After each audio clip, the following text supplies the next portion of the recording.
The following content is provided under a Creative Commons license. Your support will help MIT OpenCourseware continue to offer high-quality educational resources for free. To make a donation or to view additional materials from hundreds of MIT courses, visit MIT OpenCourseware at ocw.mit.edu.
Now this time I made some more errors in pitch and in words, but in any event, I think that gives us a flavor of what's going on.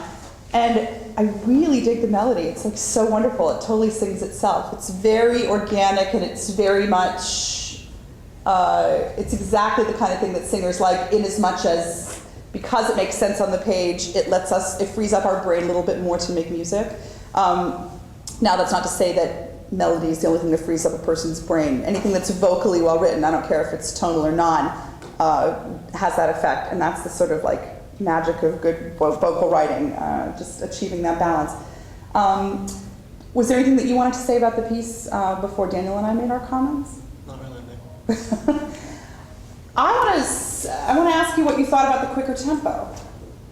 I think I actually liked it. It wasn't what I had intended, but I think it really worked. I kind of think it did too. I think it works well at that sort of little bit dancier tempo, or it would work much better, it would work better much slower as well. And like, that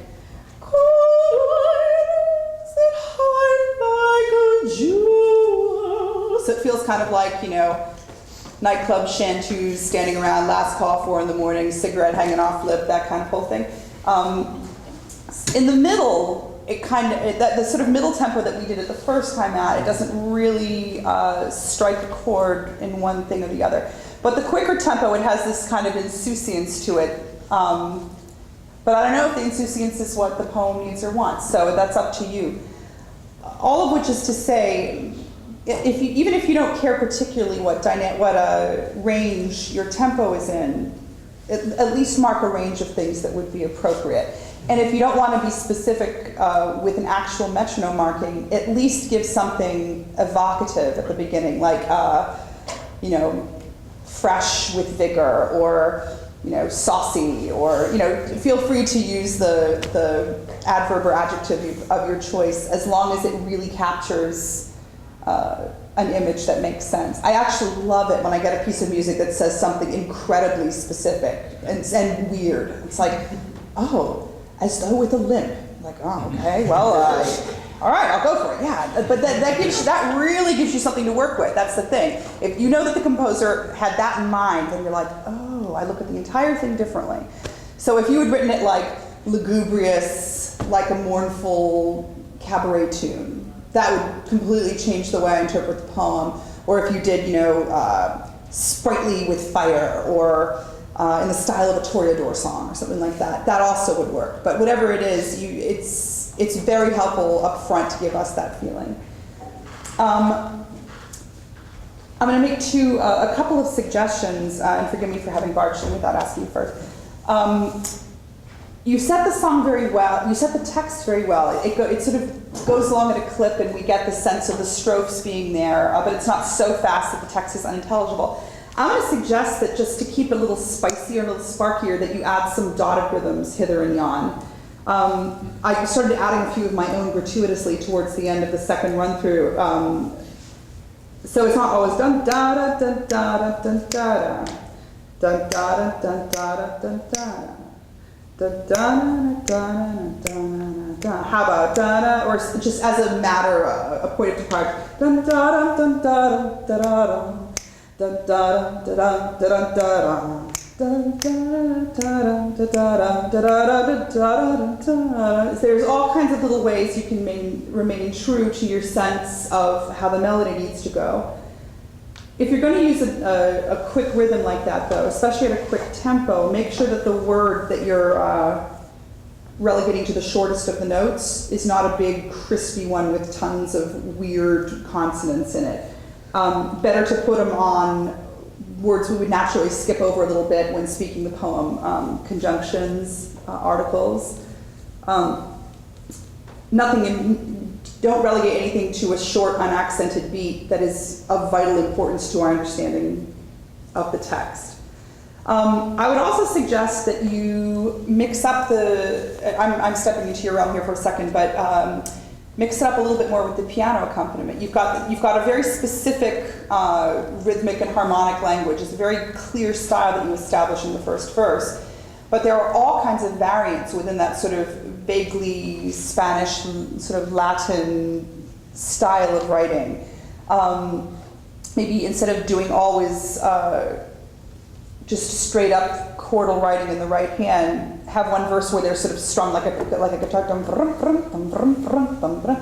or maybe have sustained chords in the right hand and do something melodic with the left hand. But it gives you, when you're writing strophic pieces, I mean, we've all heard Schubert songs that have like 27 verses, and there is nothing literally written differently about any one of them, and it sort of begs the question, was this trip really necessary?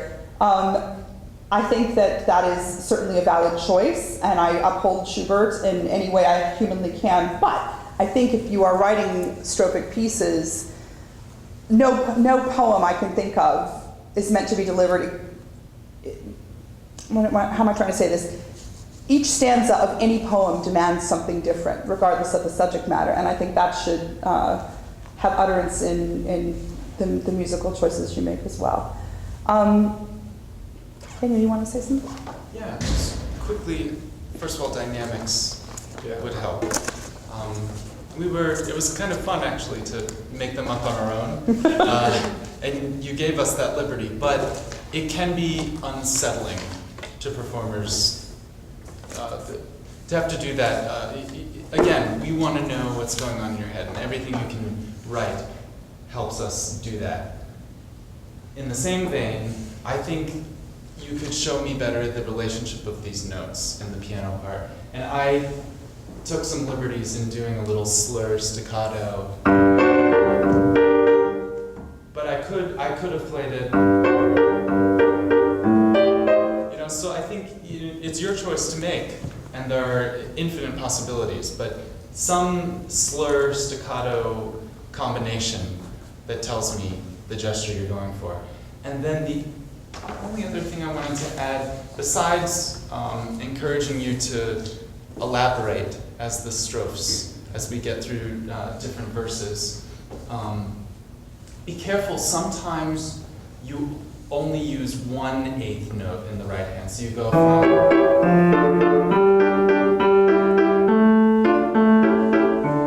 and sometimes it's used, like in that case it makes sense to me because that little, we expect 2/8 notes and we only get one. It kind of sets us up for that cadence there. But at other times in the piece, I was caught off guard when I only got 1/8 note, and I didn't feel like it was actually serving a specific purpose. So I just say, if you change the rhythm in that way, by only using 1/8 note, it's a bold choice, and it should have some kind of meaning behind it. Otherwise, it might just throw off the eye to not see those two notes when we're used to it. Yeah, if you're going to do something to switch up the texture, really underline it for us with markings or by repetition or sort of symmetrical use of the same rhythmic gesture elsewhere in the piece. Sorry. We have to go on. I'm sorry. Yeah. One more suggestion to be said in one sentence: octaves in the left hand, at least for part of it, or maybe switch the entire accompaniment for one verse into a different octave, but fatten it up, give us a little more of a cushion to sit on. At least for part of it. I think the filling out of it will sort of lend a little bit more sweep to it, a sweep that is already implied by your melody. It's a beautiful piece. Well done. Well done.